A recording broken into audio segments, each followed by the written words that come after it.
Ini langsung saja.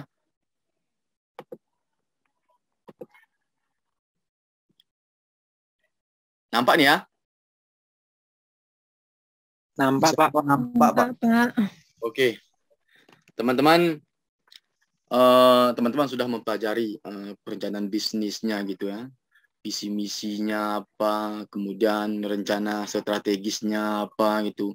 Alat-alat perencanaan bisnis seperti apa, terus marketnya yang dituju atau market pasarnya seperti apa gitu. Jadi teman-teman sudah mempelajari hal tersebut gitu dengan Pak Basir.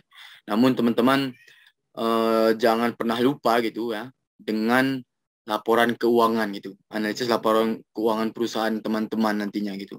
Sebab kalau ini tidak beres, itu teman-teman itu perusahaan-perusahaan yang teman-teman kelola nantinya gitu, itu bisa collapse gitu ya, atau bangkrut gitu.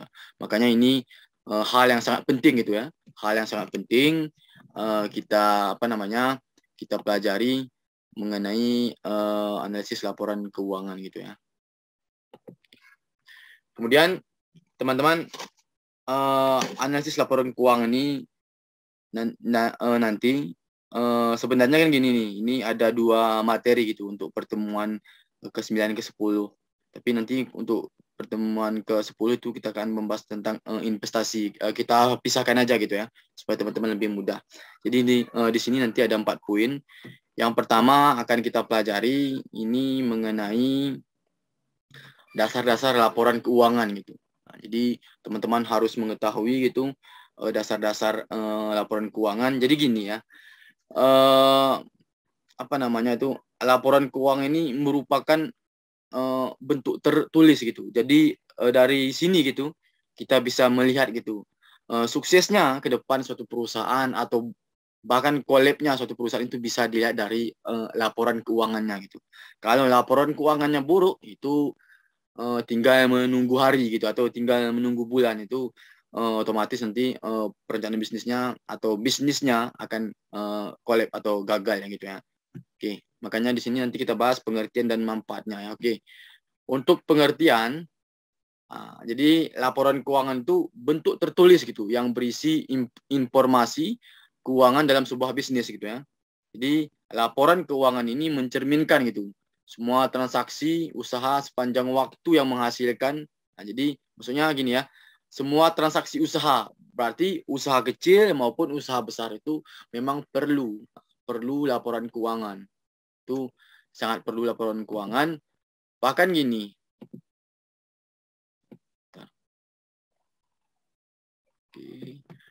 Bahkan gini, orang-orang yang kerja atau yang berjualan misalnya di pasar terpadu itu kalau laporan keuangannya mungkin dia laporan keuangannya masih diingat-ingat gitu ya, modal saya 75.000, nah, ini barang-barang saya untuk yang terjual hari ini misalnya 90.000 itu jadi berapa dapat keuntungan gitu. Itu kan jenis laporan keuangannya tapi dia tidak berbentuk tertulis itu tapi masih kecil gitu.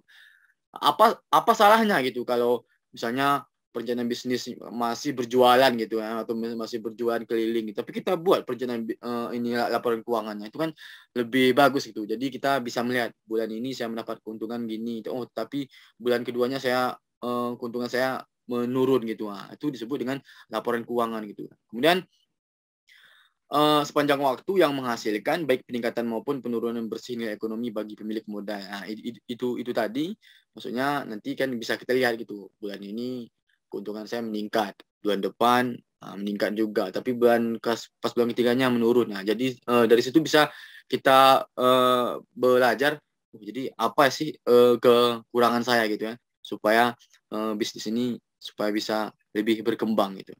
Kemudian laporan keuangan adalah media penting menilai prestasi kondisi ekonomi perusahaan.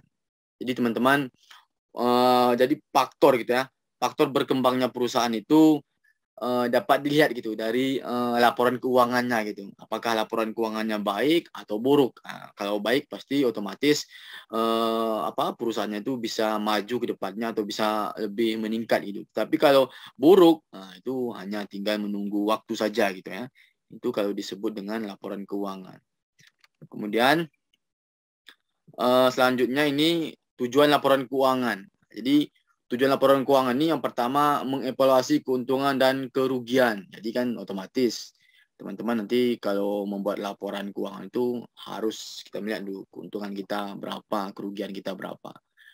Jadi esensi dari orang berusaha atau apa namanya untuk berjualan itu dilihat dari situ dong. Pasti untung sama rugi gitu ya.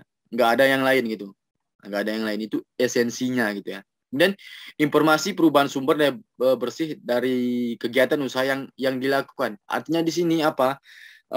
Jelas gitu ya. Ada produksi yang di situ apa maksudnya ada perubahan produksi gitu. Mungkin dari barang setengah jadi menjadi barang jadi gitu ya. Nah, itu yang akan dilakukan di dalam perusahaan gitu. Misalnya dia di bidang ini misalnya di bidang KP atau KP gitu ya. Jadi beliau orang perusahaan ini misalnya atau toko-toko ini atau yang memiliki KP ini ownernya dia membeli misalnya gabah kopi saja gitu ya. Kemudian akan di roasting, kemudian akan di apa namanya lagi, kemudian akan diolah sehingga akan menjadikan sebuah kopi gitu ya atau secangkir kopi gitu. Nah, ini disebut jadi informasi perubahan gitu ya. Jadi informasi perubahan ini itulah yang maksudnya ada perubahan barang setengah jadi menjadi barang jadi. Nah, itu kita lihat juga di laporan keuangan gitu. Misalnya untuk roastingnya berapa gitu kan, untuk penjemurannya berapa, membutuhkan biaya untuk plastiknya berapa, gitu ya. Kemudian informasi keuangan untuk memperkirakan potensi pendapatan gitu. Jadi dengan adanya laporan keuangan itu kita bisa memproyeksikan loh, misalnya, oh bulan depan ini saya dapat untung banyak nih, misalkan gitu ya, dengan produksi seperti ini, oh saya dapat keuntungan banyak nih minggu depan gitu ya atau bulan depan gitu ya. Kemudian informasi posisi keuangan itu kinerja serta perubahan posisi keuangan gitu. Jadi ada namanya aktiva, pasiva, ekuitas gitu. Itu yang akan kita bahas sebenarnya di dalam tujuan laporan keuangan. Oke. Kemudian setelah kita mengetahui dasar-dasar laporan keuangan, maka selanjutnya kita akan mengetahui manfaat. Apa sih manfaat gitu ya laporan keuangan gitu ya. Laporan keuangan bagi investor, karyawan, pemberi pinjaman, pelanggan, pemerintah. Ya. Coba kita lihat untuk investor. Jadi untuk investor ini membantu menentukan harus membeli, menahan atau menjual investasi tersebut. Jadi gini ya, banyak perusahaan gitu ya, banyak perusahaan menjual saham gitu atau investasinya gitu. Di saat nilai perusahaan itu membaik itu dia bisa jual gitu sebagian gitu ya sahamnya gitu ya. Kemudian ada juga gitu perusahaan yang mempertahankan gitu, yang mempertahankan investasinya atau sahamnya demi kelangsungan bisnisnya gitu ya, atau lebih supaya lebih meningkat lagi bisnisnya gitu. Jadi untungnya tersebut dia tidak akan tidak akan tidak akan gunakan untuk hal yang lain, tapi untuk perkembangan kelangsungan bisnisnya gitu. Itu dilihat dari tujuan investor gitu ya. Kemudian selanjutnya dilihat dari karyawan. Apa sih manfaat bagi karyawan gitu ya untuk melihat laporan keuangan ini? Yang pertama, informasi stabilitas dan profitabilitas. Jadi ada nilai gitu, ada nilai stabilitas. Jadi karyawan ini harus mengetahui gitu nilai keuntungan atau nilai kerugian gitu. Nah, itu sebenarnya harus tahu gitu ya. Kemudian sehingga itu akan menilai itu perusahaan dalam memberikan balas jasa, manfaat pensiun atau kesempatan kerja gitu. Jadi di mana nanti gitu ya nilai stabilitas dan probabilitas itu bisa menjadi acuan gitu ya. Bisa menjadi acuan ke depannya apakah karyawan itu bisa menetap di sana gitu ya. Atau ini kalau enggak ini misalnya bulan depan ini saya terpaksa harus pindah lagi gitu ya. Atau saya harus cari KP lagi gitu ya. Atau tempat lagi gitu ya. Soalnya dia melihat gitu. Jadi dia seorang karyawan itu sebenarnya perlu gitu untuk melihat baik itu di karyawan di perkantoran atau karyawan di bidang usaha itu perlu mengetahui laporan keuangan gitu, supaya mereka memiliki motivasi untuk kerja lebih baik. Sehingga kalau misalnya rasa-rasanya tidak memungkinkan lagi, mereka segera bisa pindah gitu ya, untuk mencari perusahaan lain gitu. Itu fungsinya untuk karyawan perlunya laporan keuangan. Kemudian selanjutnya untuk pemberi pinjaman gitu ya. Jadi pinjaman ini lebih ke kreditur. Bisa juga kita pinjam dari bank atau koperasi simpan pinjam, itu kan bisa gitu ya. Memutuskan apakah pinjaman serta bunganya dapat dibayarkan pada saat jatuh tempo. Jadi teman-teman, ini sebenarnya apa namanya? Ini bisa menjadi pertimbangan gitu ya, pertimbangan bagi kreditur atau pemberi dana seperti bank dan koperasi. Apakah betul-betul gitu perusahaan tersebut bisa kita berikan dana atau kita bantu memberikan dana dengan kita cara melihat analisis keuangannya gitu, analisis lapor keuangannya. Kalau lapor keuangannya buruk, terus kita kita kasih pinjaman modal, itu otomatis modal kita itu tidak akan kembali kepada kita gitu. Itulah perlunya dilihat dari untuk pemberi pinjaman atau kreditur gitu ya, kreditur atau bank dan koperasi gitu. Itu kalau dilihat dari untuk pemberi pinjamannya. Oke, itu untuk pemberi pinjaman. Kemudian manfaat laporan keuangan untuk pelanggan. Jadi seperti Bapak bilang tadi, bahwa pelanggan itu wajib sebenarnya tahu ya untuk laporan keuangan gitu ya, supaya mereka terus bertahan dan memberikan yang terbaik bagi perusahaannya gitu. Jadi yang pertama, untuk mengetahui kelangsungan hidup perusahaan gitu. Jadi kemudian jika terlibat suatu perjanjian jangka panjang, maka akan tergantung perusahaan tersebut. Nah, ini Bapak kasih contoh gini ya. Misalnya si Adi, ya Adi Kusuma aja misalnya. Misalnya si Adi Kusuma ini, misalnya dia memiliki kontrak jual beli gitu ya, jual beli motor gitu misalnya, dengan salah satu lembaga leasing gitu ya, lembaga leasing. Kemudian pada saat kondisi keuangan misalnya pada saat kondisi keuangan membaik, oke lah gitu ya. Kalau si Adi Kusuma ini merasa percaya bahwa motor dia akan terjaga gitu ya.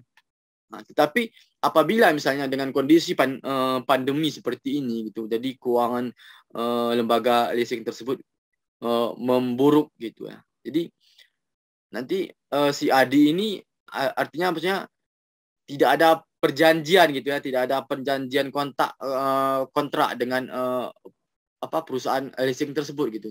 Jadi otomatis nanti kemana si Adi ini harus menuntut gitu. Makanya untuk pelanggan juga kita sebenarnya perlu gitu ya, perlu melihat gitu ya. Misalnya kalau contohnya tadi seperti Adi Kusuma tadi melakukan kontrak jual beli, tetapi misalnya tidak misalnya tidak ada perjanjian khusus gitu sebenarnya. Misalnya hanya kontrak saja gitu. Kemudian si perusahaan leasing ini bangkrut, atau misalnya dalam masa pandemi ini mengalami kegagalan penjualan dan sebagainya gitu ya, sehingga nanti modal yang Adi Kusuma ini atau motor Adi Kusuma ini bisa lenyap atau hilang gitu. Itu makanya perlu gitu ya, apabila terjadi jangka panjang, maka tergantung gitu ya perusahaan tersebut gitu, apakah mereka bisa survive dengan keadaan seperti pandemi sekarang ini kan. Banyak perusahaan-perusahaan yang collab gitu ya, gara-gara kondisi keuangan gitu. Itu untuk pelanggan ya. Kemudian manfaat untuk pemerintah. Jadi sebenarnya pemerintah ini sangat berperan penting gitu ya dalam pelaksanaan atau majunya gitu suatu perusahaan, dengan artian bahwa gini, perekonomian itu kan tergantung gitu ya dari lancarnya gitu ya proses jual beli atau proses lingkungan, maksudnya dengan adanya pemerintah tersebut gitu, bisa jadi gitu ya dalam menetapkan kebijakan pajak, strategi pendapatan nasional atau mengatur aktivitas perusahaan itu, peran pemerintah ini sangat penting gitu ya, sangat urgent gitu ya. Karena tanpa pemerintahan, walaupun itu baik itu di Indonesia maupun di luar negeri, itu peran pemerintahan dalam bisnis itu sangat penting, karena itu akan menjadi atau jalurnya lancarnya atau peredaran uang gitu ya di suatu pemerintahan gitu. Makanya peran pemerintah ini sangat penting, apalagi lebih-lebih yang berbau keuangan gitu ya. Makanya kita harus mendukung gitu ya peran pemerintah gitu dalam mengatur jalannya proses atau lancarnya gitu ya peredaran uang di Indonesia gitu, sehingga bisnis-bisnis ini bisa berkembang gitu ya, bisa berkembang dengan pesat gitu. Oke, dan itu untuk pemerintah. Kemudian kita masuk ke topik kedua ya. Topik kedua ini mengenai jenis dan komponen laporan keuangan. Jadi ada beberapa jenis. Yang pertama ini jenis laporan keuangan. Ini jadi laporan keuangan ini sebenarnya beragam jenis gitu ya. Beragam jenis, baik itu dilihat dari neraca, laporan laba rugi, laporan perubahan modal gitu ya. Itu bisa kita lihat gitu ya. Kemudian coba kita lihat satu persatu ya. Oke, neraca ya. Jadi neraca ini merupakan laporan keuangan yang menunjukkan kondisi keuangan usaha bisnis pada waktu tertentu, yang di dalamnya terdapat gitu informasi mengenai aktiva, kewajiban, serta ekuitas. Ini aktiva ini disebut dengan aset, kemudian kewajiban serta ekuitas. Ekuitas ini misalnya pemegang modal gitu ya, atau pemegang saham pada akhir prodi akuntansi proses tertentu gitu ya. Nah, jadi teman-teman, sebenarnya neraca keuangan ini sebenarnya bagi yang teman-teman sudah mengambil nggak akuntansi ekonomi, sudah ya? Sudah, Pak. Itu kan ada teman-teman pelajari gitu mengenai neraca, aktiva, pasiva gitu ya. Oke, kalau enggak mungkin kalau lupa kita lihat contohnya ya. Kita lihat. Nah, ini contohnya aktiva. Ini aktiva ini adalah aset gitu berupa basic maupun non basic. Kemudian aktiva lancarnya berapa, modalnya berapa. Nah, ini sehingga ini bisa menjadi salah satu acuan gitu. Nah, ini kan neraca bengkel mobil Maverick, neraca per 31 Desember 2005 gitu. Jadi nanti untuk tahun 2006-nya awalnya dia bisa menjadi salah satu acuan gitu untuk membuat suatu kebijakan atau perubahan untuk inovasi dalam bengkel mobil Maverick tersebut gitu. Nah, ini contoh neracanya ya. Kemudian apa saja sih komponen neraca gitu ya? Jadi aktiva lancar. Aktiva lancar ini misalnya aset gitu, aset yang mudah dikonversikan gitu ya, seperti saham, obligasi, deposito. Nah, itu aktiva lancar gitu ya. Kas, surat berharga, piutang, persediaan, biaya dibayar muka, pendapatan masih harus diterima gitu ya. Kemudian pasiva lancar. Jadi pasiva lancar ini maksudnya apa ya? Utang-utang yang harus dibayar gitu ya. Seperti utang dagang, utang wesel, utang dividen atau bagi hasil, utang pajak, dan biaya yang masih dibayar gitu ya. Kemudian ekuitas ini lebih ke pemegang modal gitu ya. Ada modal saham, modal sumbangan, agio saham, modal ditahan gitu ya. Sebenarnya teman-teman sudah mempelajari di akuntansi ekonomi gitu ya. Itu kalau nggak salah semester 1 itu dipelajari. Oke, ini sekedar mengingatkan teman-teman saja gitu. Apa saja sih komponen aktif neraca, baik itu aktivitas lancar, pasiva lancar, ekuitas gitu ya. Oke. Kemudian itu neraca. Selanjutnya ini kita bahas mengenai laporan laba rugi gitu ya. Jadi laporan laba rugi ini itu menunjukkan gitu jumlah pendapatan yang diperoleh dan biaya-biaya yang dikeluarkan dalam satu periode tertentu. Jadi gini, itu kan di dalam laporan keuangan itu hanya dua dia tuh ya. Maksudnya urgensinya cuma dua tuh, laba dan rugi, untung atau rugi gitu. Jadi apabila pendapatan gitu lebih besar dari beban atau biaya gitu, nah itu kan otomatis suatu perusahaan atau bisnis tersebut itu akan mendapatkan keuntungan gitu. Tetapi sebaliknya gitu ya, apabila pendapatan lebih kecil didapat dari beban atau biaya, itu otomatis perusahaannya itu akan mengalami kerugian gitu. Itu disebut dengan laporan laba rugi gitu ya. Kemudian apa saja sih komponen laporan laba rugi gitu ya? Coba kita lihat ya. Nah, di sini ada penjualan, harga pokok penjualan, laba kotor, biaya operasi, laba kotor operasional, pendapatan bersih gitu ya. Laba sebelum bunga atau pajak itu juga, atau laba sesudah gitu ya.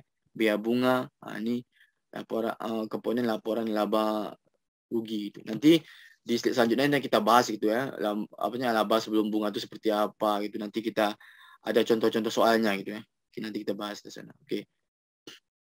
Dan itu. Kemudian laporan perubahan modal gitu ya. Jadi laporan perubahan modal ini merupakan laporan keuangan yang memberikan informasi tentang penyebab bertambah atau berkurangnya modal selama periode tertentu gitu. Jadi di sana bisa kita lihat gitu di laporan keuangan gitu. Apa sih penyebab gitu ya? Apa sih penyebab berkurangnya atau bertambahnya modal? Oke, kalau bertambahnya modal itu bisa jadi ini mengalami mendapat keuntungan gitu. Tapi kalau berkurangnya modal itu otomatis nanti ada hal-hal yang perlu kita perbaiki gitu ya, untuk supaya tidak berkurang modal kita itu dalam perusahaan dalam perjalanan bisnis gitu. Kemudian komponen laporan perubahan modal. Jadi di sini ada beberapa komponen. Jadi modal awal, modal awal yang kita gunakan, itu kan bisa kita lihat gitu perubahan. Apakah dengan modal awal saya kemarin 10 juta, apakah ini sudah mendapat keuntungan gitu. Dari 10 juta menjadi 11 juta, itu kan sudah mendapat keuntungan gitu ya. Kemudian laba ruginya, untung ruginya, kemudian FRIP. Jadi FRIP ini artinya pengambilan dana oleh atas pihak yang pemegang dana gitu ya, untuk kepentingan pribadi ya. Itu kalau FRIP maksudnya si orang yang menanamkan modal ini tiba-tiba dia mengambil dananya gitu ya. Untuk kepentingan pribadi itu disebut dengan FRIPE ya. Dan modal akhir. Modal akhir ini ya hampir sama dengan modal awal tadi, cuma dilihat nanti apa keuntungannya, apa kerugiannya gitu ya. Oke, itu komponen laporan perubahan gitu ya. Kemudian setelah kita mengetahui jenis dan komponen laporan keuangan, selanjutnya kita akan membahas analisis rasio keuangan. Nah, di sini sebenarnya panjang ini kalau analisis rasio keuangan ini. Tapi yang Bapak tampilkan di sini cuma rasio likuiditas, rasio profitabilitas, rasio solvabilitas. Karena ini lebih menyangkut ke bisnis gitu ya. Lebih ke urgensinya lebih ke bisnis gitu ya. Oke, kita lihat apa sih rasio likuiditas gitu ya. Rasio likuiditas gitu. Jadi rasio untuk mengukur gitu ya kemampuan perusahaan dalam memenuhi kemampuan finansial jangka pendek. Ingat ya, likuiditas itu jangka pendek gitu. Jadi apa namanya itu ya? Untuk memenuhi kewajiban yang suatu waktu ini perusahaan itu harus mempunyai aset lancar yang jumlahnya harus lebih besar gitu ya. Karena dia itu lebih ke dalam jangka pendek gitu.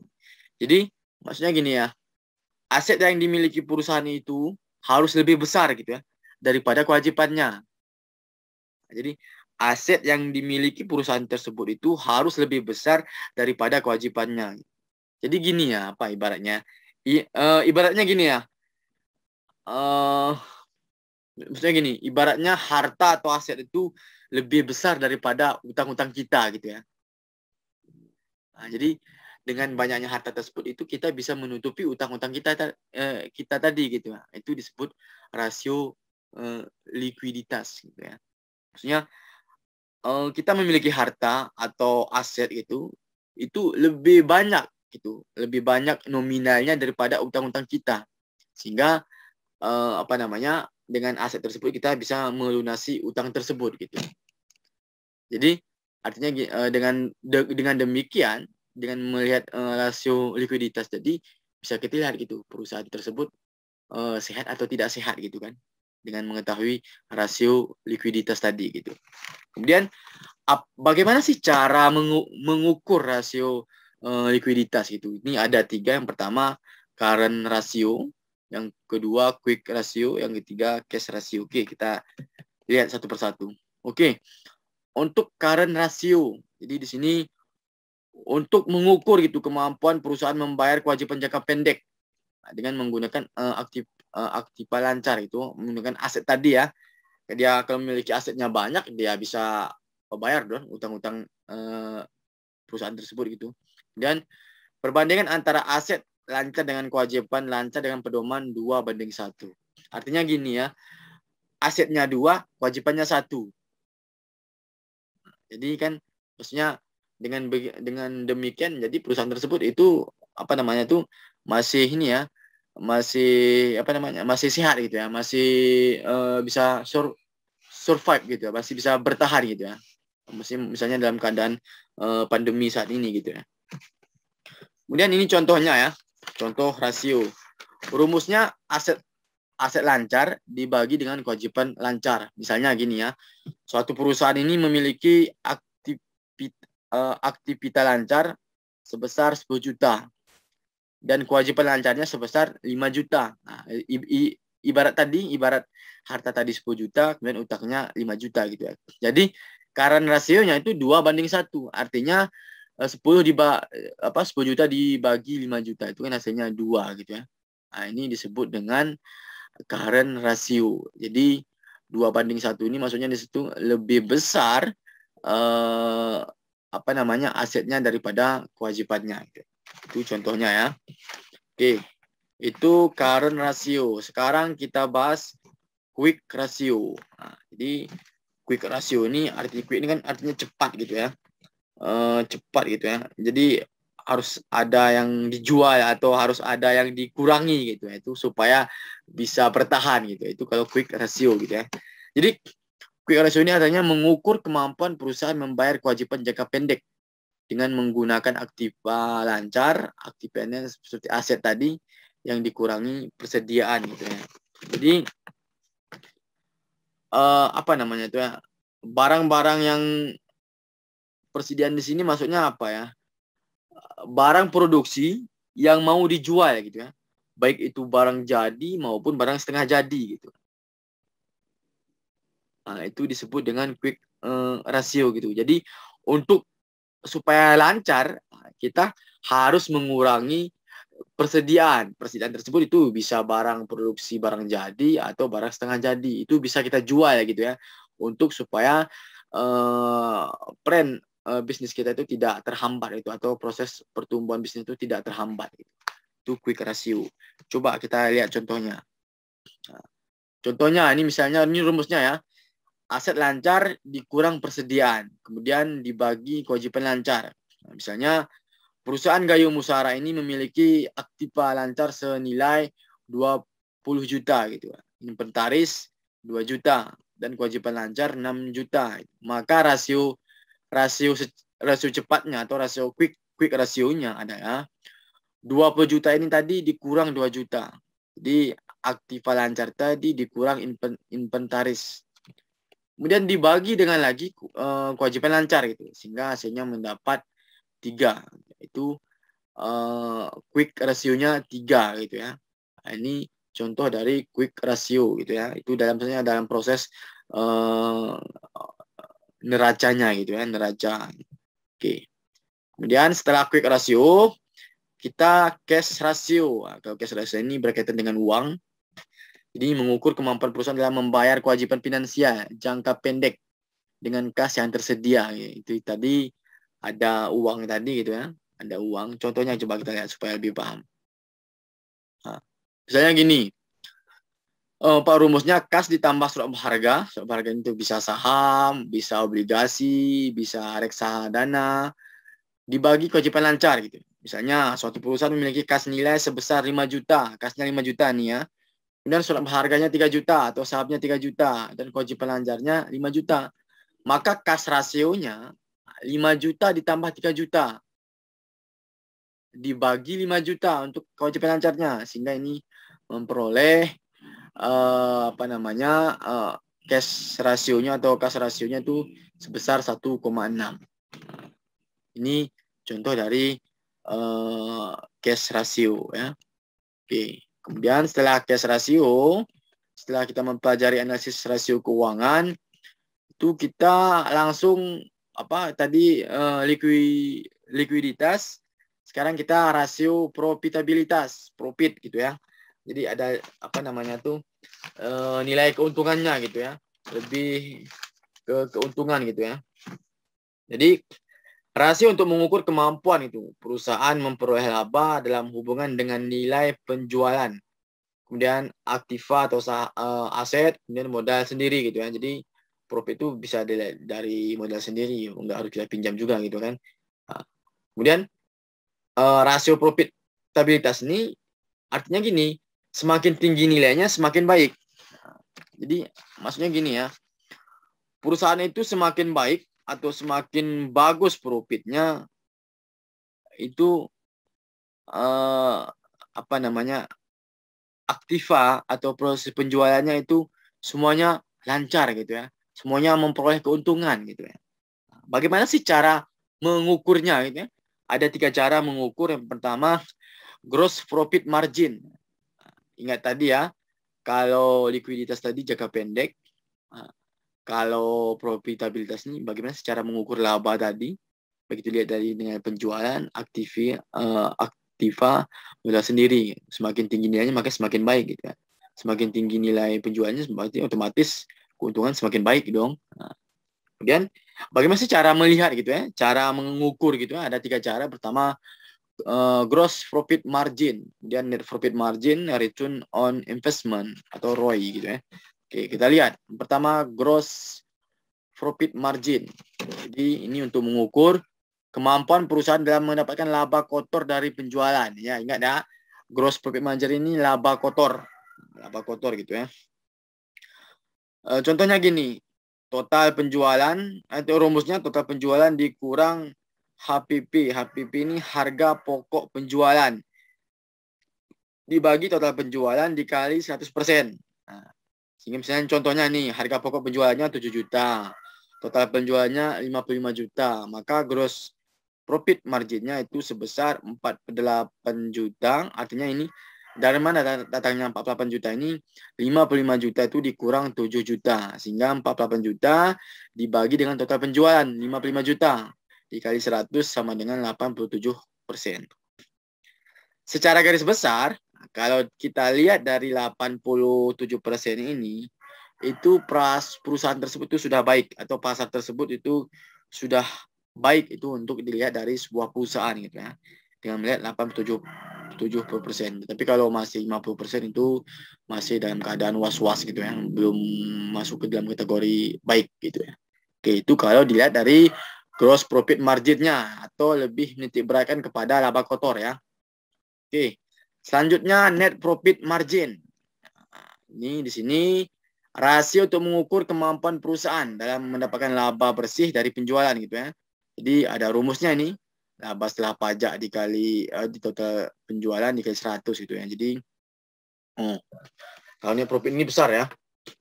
Pendapatan penjualan bersihnya atau net salesnya itu 27 triliun. Ini laba bersih setelah pajak setelah dikenai pajak itu menjadi 2 triliun gitu. Jadi cara memprosesnya 2 triliun itu dibagi 27 triliun. Itu sama dengan atau dikali 100% itu menjadi 7,63% margin laba bersihnya ya. Itu kalau net profit marginnya. Oke. Kemudian kita lihat lagi return on investment. Nah, ini teman-teman saya rasa ini sudah tidak asing di teman-teman di akuntansi akuntansi ekonomi atau ini bentar ya. Oke. Rasio untuk mengukur kemampuan modal yang diinvestasikan dalam keseluruhan aktiva untuk menghasilkan pendapatan bersih. Itu cara sih bagaimana sih kita cara mendapatkan pendapatan bersih gitu ya. Jadi sini keuntungannya sebesar 100 juta dan modal investasi awalnya 500 juta. Jadi maka ROI atau return on investment-nya 1 juta dibagi 500 juta dikali 10 100% itu sama dengan 20% ya. Itu kalau cara mencari rasio return on investment-nya gitu ya. Itu contohnya ya. Oke. Ini sudah mau habis nih.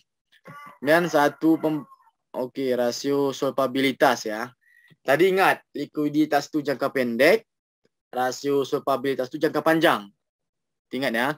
Jadi rasio yang digunakan sebagai ukuran itu perusahaan memenuhi semua kewajiban finansial jangka panjang. Jadi jangka panjang. Jadi rasio ini untuk melihat gitu seberapa besar sih resiko keuangan perusahaan gitu ya. Di sini dengan mengetahui solvabilitas ini kita bisa memproyeksikan gitu ya ke depan gitu ya. Apakah kita akan mengalami kerugian atau keuntungan gitu.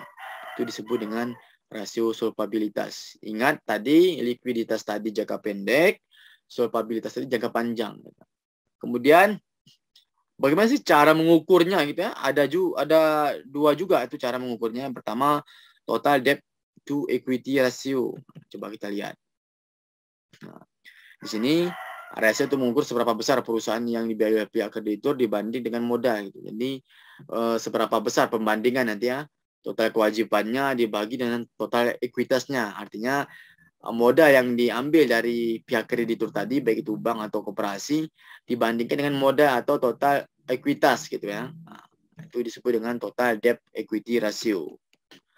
Kemudian total debt to asset ratio, ini lebih mengukur kemampuan perusahaan dalam menjamin utangnya dengan jumlah aktiva yang dimiliki. Jadi orang-orang misalnya kalau kita meminjam, misalnya contohnya ke bank, itu kita akan lihat aset kita. Kalau 200 juta, aset kita apa aja yang bisa gitu atau senilai dengan 200 juta tadi, misalnya rumah atau sawah gitu misalkan ya. Itu contohnya ya. Kemudian kita selanjutnya kita bahas mengenai perkembangan usaha ya. Jadi di sini teman-teman perkembangan usaha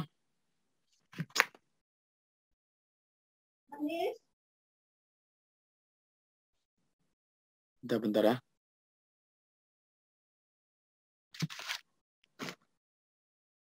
Oke. Saja. Oke. Perkembangan usaha ya. Jadi teman-teman bagaimana sih cara kita gitu ya untuk berkembang gitu usaha kita gitu ya. Bagaimana sih? Apakah kita harus melihat? Jadi kita di sini harus melihat unsur internalnya, unsur eksternalnya, kemudian cara perkembangan usaha itu seperti apa gitu ya. Ini perlu kita ya. Apalagi dalam masa pandemi ini, bagaimana sih cara kita supaya usaha kita itu bisa survive atau masih bisa berdiri, masih bisa tegap gitu, berdiri gitu ya. Jadi artinya apa ya? Jadi ada tolak ukurnya gitu ya. Jadi laporan ini bisa menjadi tolak ukur gitu. Tolak ukur ke depannya apakah usaha kita itu bisa berkembang atau justru malah collab gitu ya. Itu kalau dilihat dari perkembangan usahanya gitu ya. Kemudian apa-apa saja sih unsur gitu. Coba kita lihat ini perkembangan usahanya itu agar maju gitu ya. Kita lihat dari unsur internalnya, coba kita lihat. Oke. Unsur internal, niat pengusaha. Jadi otomatis orang-orang yang berusaha ini pasti niatnya mendapat keuntungan kan.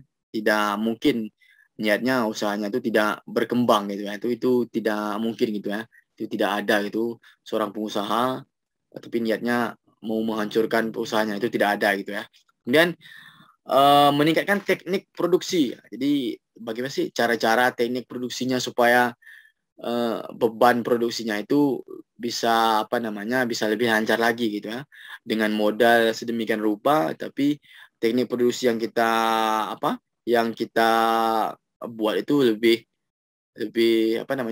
tidak memiliki ini ya, modalnya lebih bisa dikatakan sedikit gitu ya, tetapi bisa dengan modal tersebut, maksudnya gini, dengan modal 1 juta tersebut itu kita bisa munculkan gitu beragam produksi atau beragam produk gitu ya.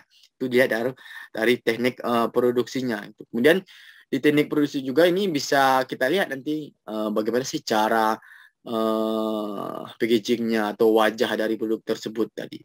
Kemudian yang ketiga, membuat anggaran yang detail. Makanya betul-betul memang secara detail kita buat anggarannya gitu ya. Bahkan mungkin kalau untuk membuat suatu KP atau usaha bisnis tersebut itu mulai dari biaya listrik atau biaya biaya cuma-cumanya juga yang harus kita anggarkan gitu ya, supaya nanti kedepannya itu bisa kita kelola dengan dana yang sedemikian rupa dengan secara efektif dan efisien gitu ya. Kemudian selanjutnya kalau kita lihat dari unsur eksternal, nah, ini yang pertama ini update informasi dan tren. Nah, jadi kita harus update. Nah, misalnya kalau di pandemi ini orang yang suka itu seperti apa sih? Nah, misalnya makanan yang GoFood gitu ya, atau fast food gitu ya, tren-trennya gitu ya. Nah, kemudian dana dari kreditur atau pihak luar. Jadi tidak ada salahnya itu kalau kita meminjam dana ke bank atau koperasi untuk perkembangan usaha kita. Itu tidak ada salahnya di dalam dunia ekonomi gitu. Kemudian mengetahui kondisi lingkungan. Jadi teman-teman harus mengetahui kondisi lingkungan teman-teman, apakah produk saya ini bisa dipasarkan di daerah saya gitu ya. Misalnya kalau orangnya, misalnya orangnya di sana sebenarnya hanya kebanyakan petani-petani, terus kita jual seperti fast food dan sebagainya, itu kan otomatis itu akan tidak berhasil itu, bukan tidak ini ya, akan kurang gitu ya, bukan tidak berhasil gitu ya. Jadi harus kita lihat kondisi lingkungan, harus kita lihat juga. Kemudian strategi harga dan kualitas, kemudian jajaran atau variasi produk. Jadi kita harus memunculkan variasi produk kita, itu punya produk-produk yang unik gitu ya. Itu otomatis nanti usaha kita tuh cepat dilirik oleh pelanggan gitu ya. Kemudian yang terakhir,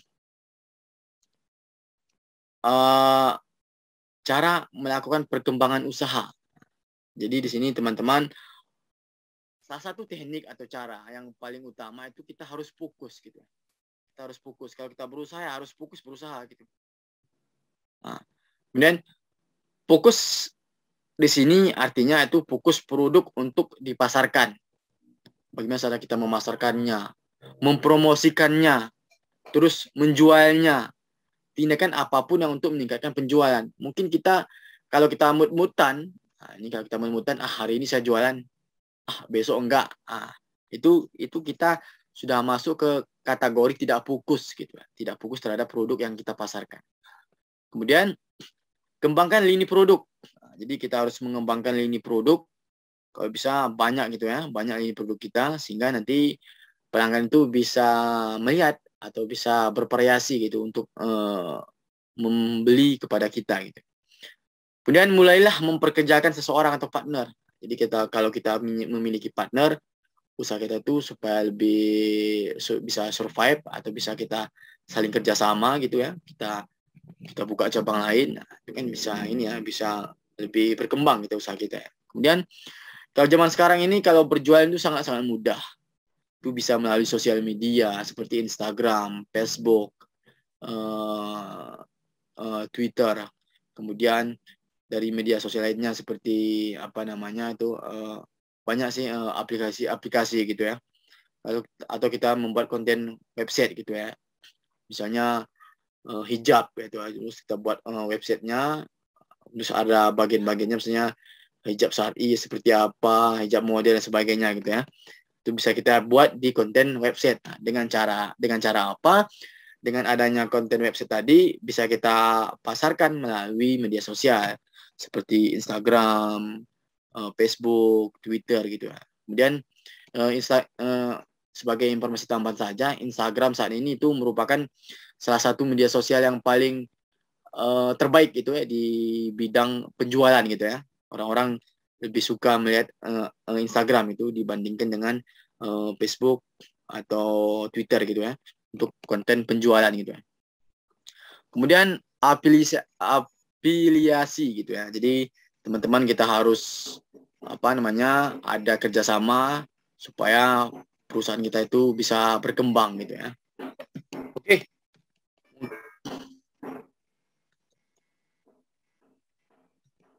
Mungkin ini yang hanya ini yang dapat Bapak jelaskan ini mengenai analisis laporan keuangan.